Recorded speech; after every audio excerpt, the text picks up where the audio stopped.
नमस्कार, मैं श्यामगिरी। आज के कार्यक्रम में आप सभी दर्शकों का स्वागत है। चिपक गया मोदी पर वोट चोरी का। सोचिए, जो आम जनता के या आम इंसान के नाम के पीछे जो टाइटल होता है कि हम गिरी हैं, कोई गुप्ता है, कोई कुछ है, कोई सिंह है, कोई ठाकुर है, कोई प्रसाद है, कुछ भी, एनीथिंग मोदी ही। उसी तरह नरेंद्र मोदी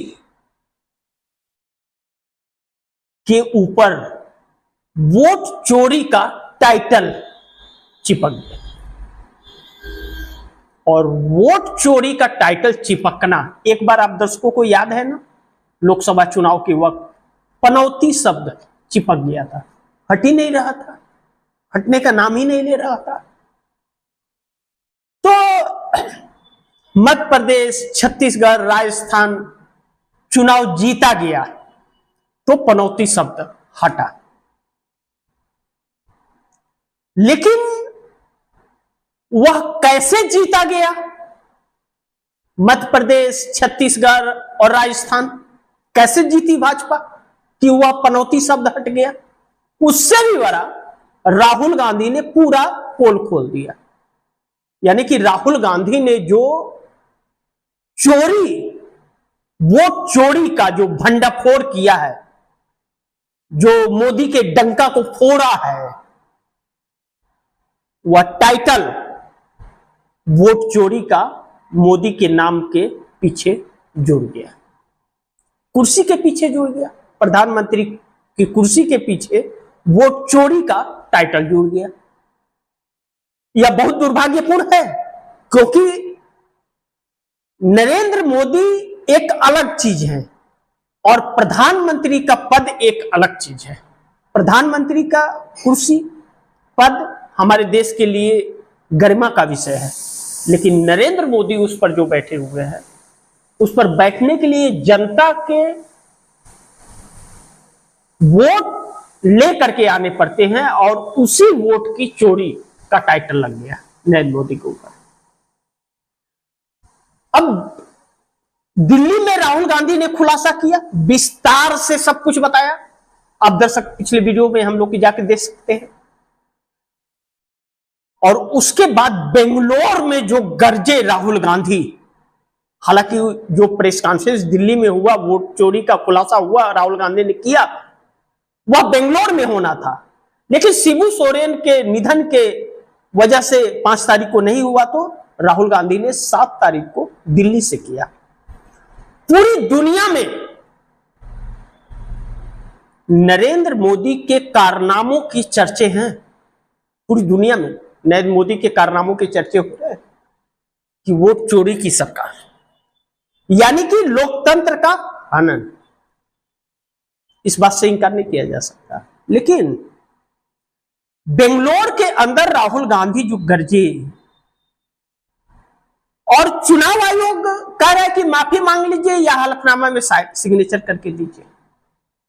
राहुल गांधी खूब गरजे और खूब सुना दिया, कहा कि लीडर ऑफ अपोजिशन हूं देश का, तुम प्रूफ करो। यानी कि चुनाव आयोग को राहुल गांधी कह रहे हैं कि तुम प्रूफ करो कि तुमने चोरी नहीं की है, चोरी की सरकार नहीं बनवाई है तूने, तुम प्रूफ करो। और नहीं तो 25 सीटों का मैं जांच करूंगा। ऐसे ही तुम डॉक्यूमेंट नहीं दोगे, हमारे पास डॉक्यूमेंट है जो चुनाव के वक्त तुमने दिया था, मैं उसकी जांच करूंगा। चुनाव आयोग और भाजपा की नींद उड़े हुए हैं। राहुल गांधी का यह बहुत बड़ा एक धमाका है चुनाव आयोग के ऊपर, और राहुल गांधी का धमाका चुनाव आयोग के ऊपर करोड़ों लोग देश के देख रहे हैं।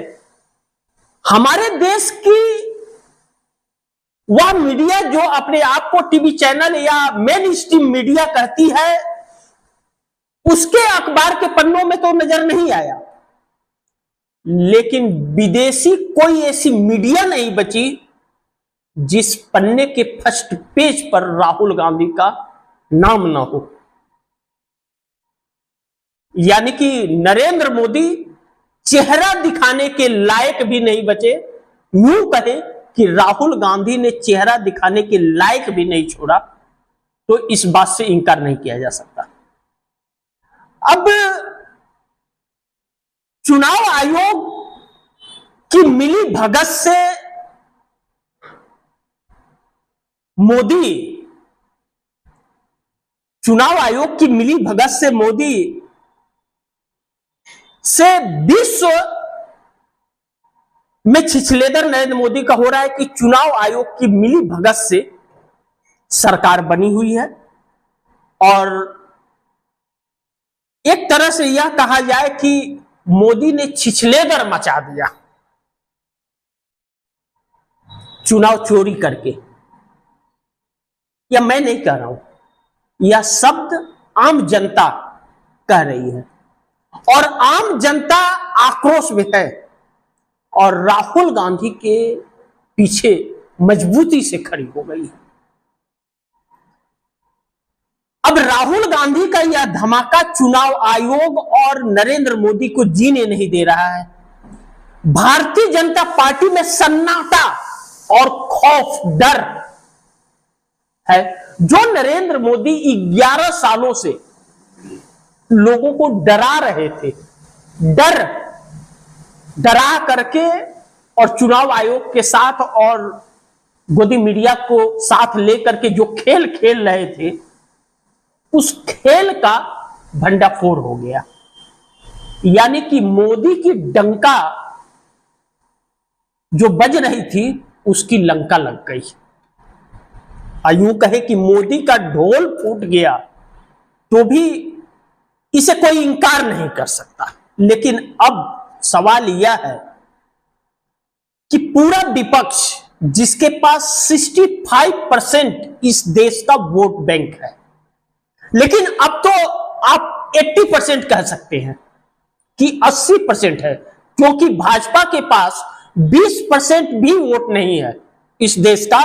जिस हिसाब से राहुल गांधी ने आंकड़े देश के सामने रखे हैं और देश भरोसा कर रहा है, उस हिसाब से भाजपा के पास 20% का भी वोट प्रतिशत नहीं है। यानी कि भाजपा विपक्ष के लायक भी नहीं बची है। अब परिस्थितियां इस तरह करवट ले रही है कि भारतीय जनता पार्टी के लोग फरफरा रहे हैं।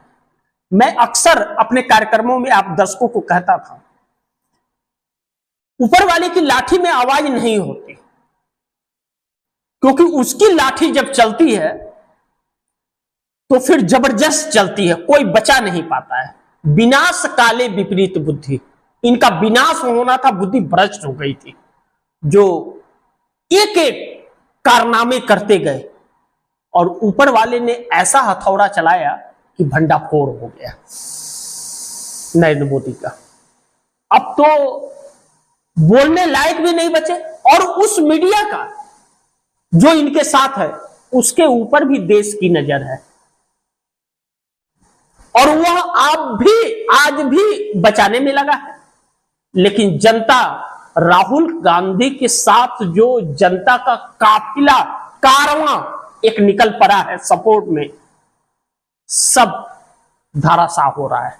नरेंद्र मोदी के सारे वह षड्यंत्र का भंडाफोड़ हो गया, यूं कहे अगर, तो इससे इंकार नहीं किया जा सकता।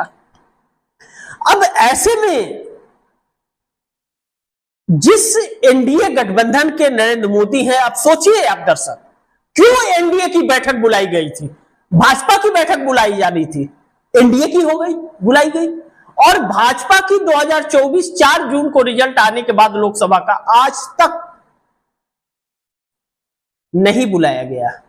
भाजपा 240 सांसदों की सर्वदलीय बैठक और 79 सीटों की धांधली लोकसभा में एडीआर के मुताबिक, जो सुप्रीम कोर्ट में पिटीशन है। और अब राहुल गांधी पूरी सीट पर और नरेंद्र दामोदर दास मोदी के सीट पर भी जांच कराने का ऐलान कर दिए हैं। तब फिर चुनाव आयोग के लिए तो बड़ी मुश्किलें पैदा होने वाली है। चुनाव आयोग वेबसाइट अपना बंद करके भाग खड़ा हुआ है। आने वाला वक्त बताएगा और बहुत महत्वपूर्ण होगा कि क्या होता है। जो भी होगा आप दर्शकों तक मैं पहुंचाऊंगा, लेकिन advocate Bhanu Pratap Singh supreme court के वकील और एडवोकेट महमूद प्राचा ने जो ईवीएम के खिलाफ जंग छेड़ा था, अब इस देश का लीडर ऑफ अपोजिशन उसकी सच्चाई लेकर देश के सामने आया है कि ईवीएम नहीं, चुनाव आयोग के वोटर लिस्ट में धांधली है। ईवीएम में नहीं, चुनाव आयोग के वोटर लिस्ट में धांधली है और चुनाव आयोग द्वारा बनाया गया मोदी सरकार है। यह साबित होता हुआ नजर आ रहा है।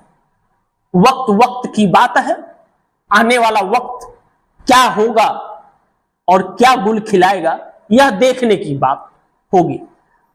इसी के साथ आप दर्शकों से इजाजत चाहूंगा, लेकिन यह गुजारिश और निवेदन करके कि आप दर्शक अपनी राय कमेंट में जरूर लिखिएगा और आप दर्शक इस खबर को ज्यादा से ज्यादा लोगों को शेयर करें, अपने दोस्तों को भी कहें आगे शेयर करें।